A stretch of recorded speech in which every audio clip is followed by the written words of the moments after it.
আজ তোমাদের নিয়ে যাব দক্ষিণ গোয়ার আরও এক ট্যুরিস্ট স্পটে। আজ তোমাদের ঘুরিয়ে দেখাবো কাবো দি দামা ফোর্ট। দক্ষিণ গোয়ার ইতিহাস জড়িয়ে রয়েছে এই ফোর্টের সঙ্গে।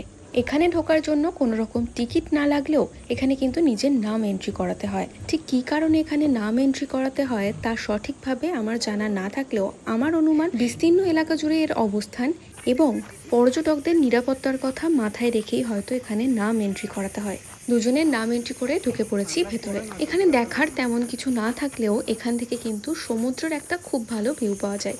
তাই সাউথ গোয়ায় ঘুরতে গিয়ে এই জায়গাটা কিন্তু মিস করলে একেবারেই চলবে না।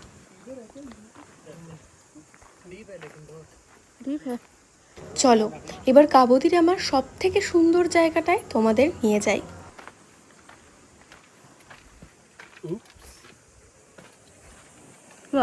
অনেকটা জায়গা নিয়ে এই ফোর্টটি অবস্থিত, তাই পুরোটা আমাদের কিন্তু ঘুরে দেখা সম্ভব হয়নি।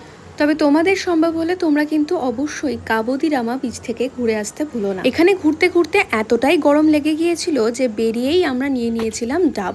বড় ডাবটা ঠিক আছে।